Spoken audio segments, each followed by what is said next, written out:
Adriana stood in the cramped kitchen of her small apartment, her fingers curled tightly around a chipped ceramic mug, the last remnant of a mismatched set she found at a thrift store during her first month of independence. Steam rose from the coffee, swirling like ghosts in the chill morning air. The radiator had gone cold overnight again, another thing her landlord promised to fix soon. She stared at the blinking cursor on her laptop screen across the room. It hummed softly, a mechanical heartbeat that filled the silence. Outside the smudged window, the city of Portland was stretching awake. Streetcars rumbled, windows flickered to life, and rooftops shimmered with dew. The city had no idea what she was about to do.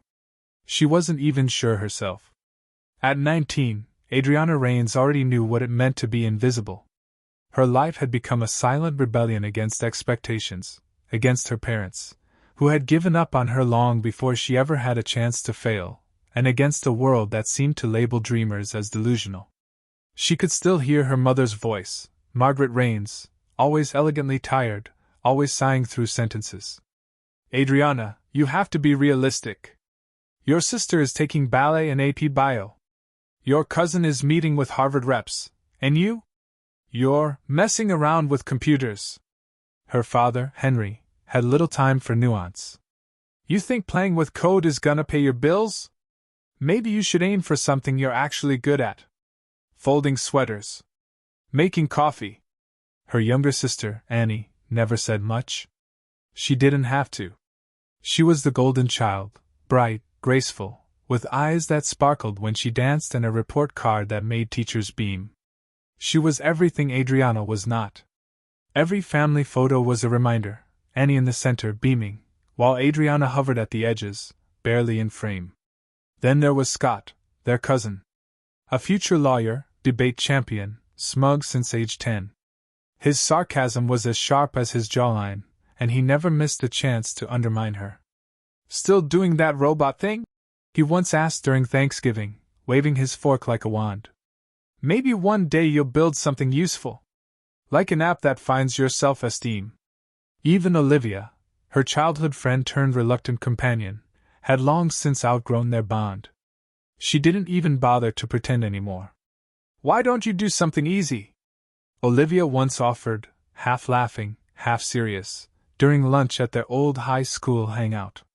Like daycare. Or retail. Something where you don't have to think so much. Adriana had nodded then. But inside she was burning. Because she did think. Constantly. Her brain was a furnace of ideas and simulations. When other people saw a dead end, she saw branching paths. She dreamed in logic trees. She woke up at 2 a.m. with thoughts about neural networks and data clusters. And there was one person who never laughed, never rolled his eyes, who saw her. Josh Carter. He wasn't flashy. He didn't have a car or a varsity jacket.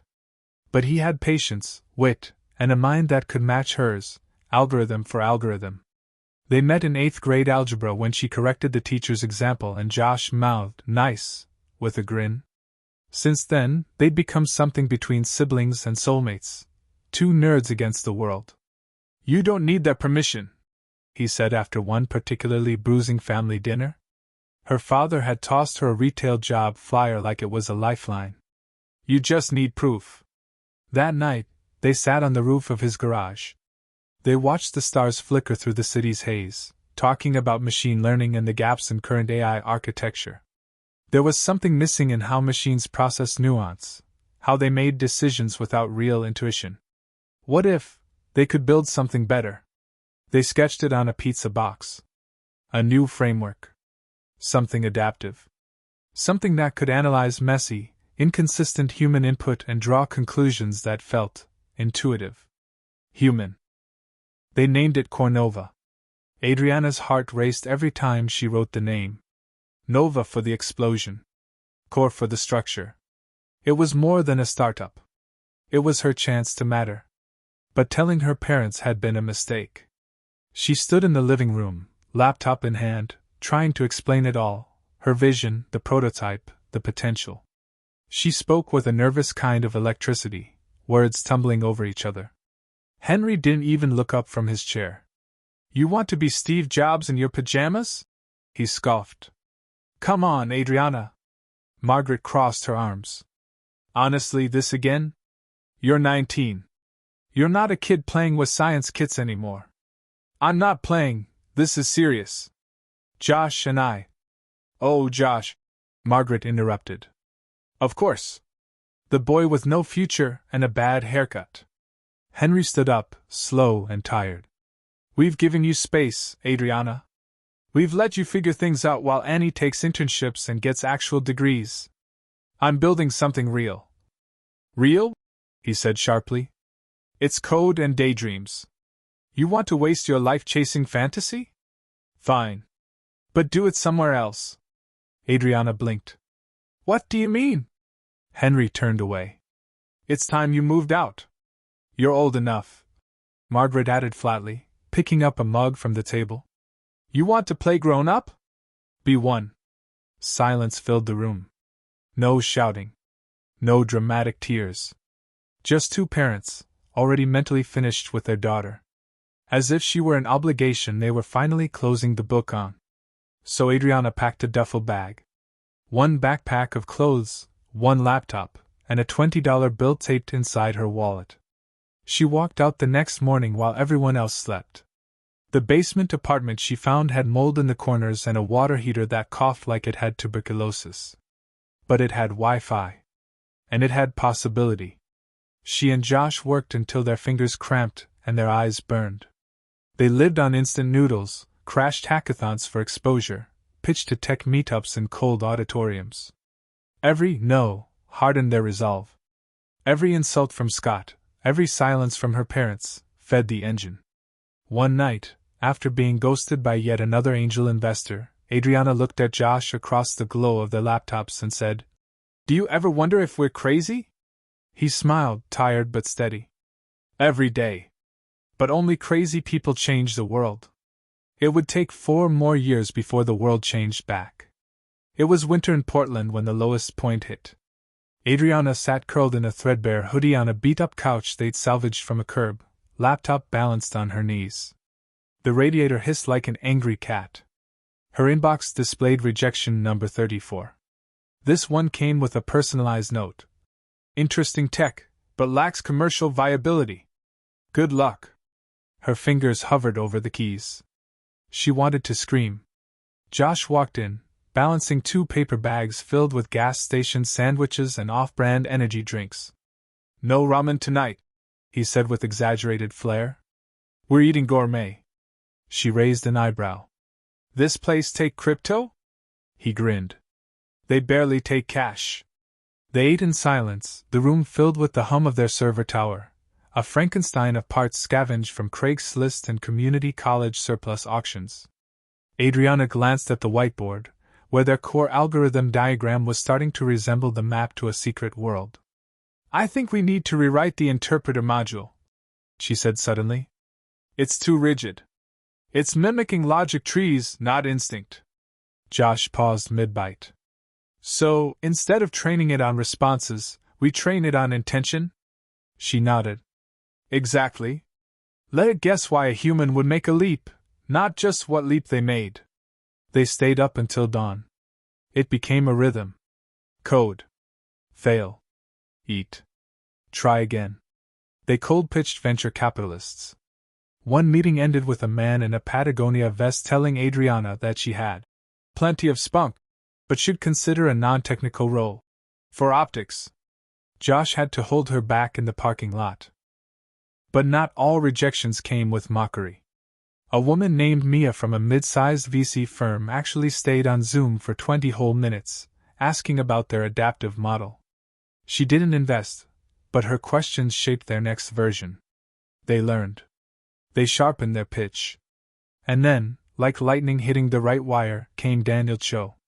He was younger than most VCs, sharp-eyed Korean-American, with a reputation for backing longshots.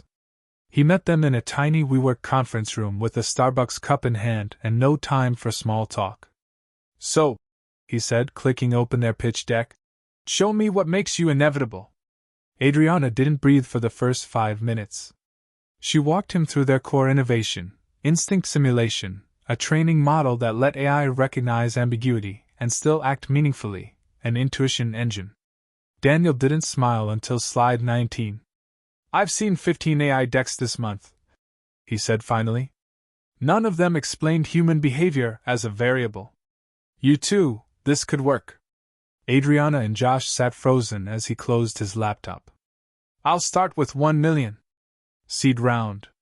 But I want updates every 2 weeks, and I want to see traction in 6 months. Josh blinked. "You're serious?" Daniel stood. "One question. Can you do this with just the two of you?" Adriana stood too. "We already have." They moved into a proper office. It was still small, an industrial space above a vegan bakery, but it had glass doors and working heat. They hired interns from PSU and an old professor Adriana had once argued with in a forum thread. They launched Cornova Alpha in 10 months. The first client was a logistics company in New Jersey. The second, a hospital system in Nevada that wanted to streamline emergency response. By year 3, they had clients in 4 countries. Forbes called them the AI startup to watch. Wired published a profile titled, "The Code Revolutionaries Under 30."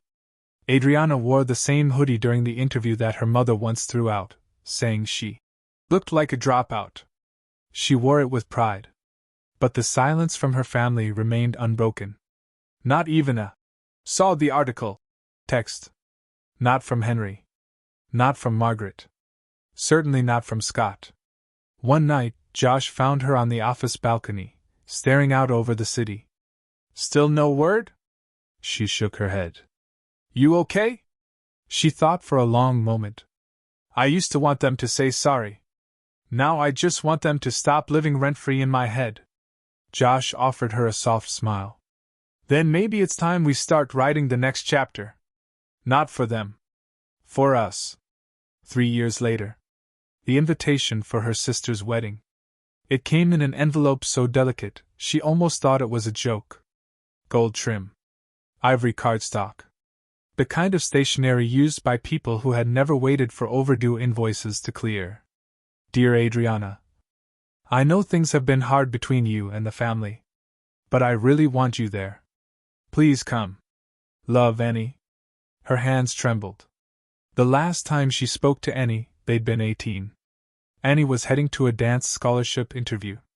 Adriana was patching server code on a borrowed laptop. They were sisters once. Maybe they still were. She found Josh in the Cornova lounge, barefoot, scribbling on a whiteboard about predictive outliers. "She invited me to the wedding," Adriana said. Josh stopped mid-sentence. "You going?" "I don't know." He walked over, gently took the envelope from her hand, read it, then looked up. "Do you want to go?" She thought of her parents' sighs. Of Scott's smirk. Of Olivia's condescension. "I want to know if I can be in the same room and still feel like myself." Josh nodded. "Then let's find out." The wedding was held at Golden Hollow Estate, a vineyard nestled just outside Portland, where the hills rolled like velvet beneath the late summer sky. Adriana arrived with Josh in a charcoal electric sedan, sleek and understated. She wore a midnight blue gown, minimalist, elegant, no jewelry save for a silver ring with a sapphire stone, a quiet ode to nights spent building dreams in silence. Her hair was swept up in a clean, effortless twist. No one could look at her and not know she had become someone unshakable. Josh wore a navy suit with no tie, relaxed but crisp, like a man who belonged in every room he entered. They stepped out of the car and onto the gravel path lined with lanterns. The estate's white stone walls glowed honeygold in the sunset. A soft breeze carried the scent of lavender and wine. Adriana paused at the edge of the venue. Her heels crunched softly against the stones. She could already see them, her mother fluttering near the table settings, her father speaking with Aunt Sophia, who wore a diamond brooch as loud as her opinions. Olivia, yes, of course, was already holding court near the bar, a fluted glass in one hand and her trademark smirk in place. Josh leaned closer. "We can still turn around." She shook her head. "No. Let's go in." Annie spotted her first. She ran up in a cascade of chiffon and joy. Her bridal gown was exquisite, soft layers of cream and lace, and her smile, though startled at the sight of Adriana, was genuine. You came. Adriana nodded. You invited me. They hugged. It was short, a little stiff, but real. I'm glad you're here, Annie whispered. I didn't know if you would. I didn't either, Adriana replied. But I'm happy for you. Before Annie could say more, she was whisked away by a photographer. The reception slowly thickened like molasses. People drifted by, eyes widening as they recognized Adriana. Some offered curious nods. Others avoided her altogether, unsure how to greet someone they'd once dismissed. Her parents approached finally. Margaret gave a brief hug that was more etiquette than affection. Henry offered a handshake, awkwardly formal. You look very grown up, he said. I've aged, she replied coolly. It's good to see you, her mother added. It's been years. Yes. They stood in silence. Henry tried again. So, are you still tinkering with that computer thing? Josh, standing nearby, bit his cheek to keep from laughing. Adriana blinked once. I run an AI firm now. Margaret's lips twitched. Oh. Well, that sounds techy. Before Adriana could answer, Scott appeared, tall, smug, tailored. He extended a hand dramatically. Look what the algorithm dragged in. Scott, she said evenly. Did you actually build something, or just waste your time? Well, I did build something, she said. You'll hear about it later tonight. He looked confused. Oh? He said. Someone giving a TED Talk? Dinner was held beneath an arched pergola wrapped in lights. Tables were laid with soft ivory linens and floral centerpieces of wild roses and eucalyptus. The air buzzed with the hum of cutlery and murmurs, with a backdrop of cello music that seemed too soft to hold what was coming. Harry, tall, affable, with the charm of a golden retriever in a tux, stood to give his toast. He thanked his parents. He thanked Annie. He told the story of their first date. Everyone smiled, laughed. And then he said, I'm also incredibly grateful to the team at my company, Zenith Logistics, for making this time off possible. Especially with how crazy the last 6 months have been. We've been working closely with Cornova, an AI company that's basically revolutionizing the way we handle inventory optimization globally. There was a ripple in the crowd. The name struck like a dropped glass. Harry didn't pause. I've never seen tech like theirs. It's like working with software that thinks before you even ask it to. And it's founded by, well, my brilliant sister-in-law. Adriana. Dead silence. Olivia's wine glass tilted. Scott sat upright. Aunt Sophia's mouth parted as if she'd been slapped with a velvet glove. Harry raised his glass. To the future reigns, Adriana. A genius who's changing the world while we're still learning to spell AI. Chairs turned. Eyes locked. And there was Adriana, calm as still water, her hands folded in her lap, the blue of her dress glinting like ink under moonlight. Olivia sputtered. Wait, you're Cornova? I am, Adriana said simply. Co-founder. CEO. Scott opened his mouth. Closed it again. Henry whispered to Margaret. She built that? Margaret nodded slowly, stunned.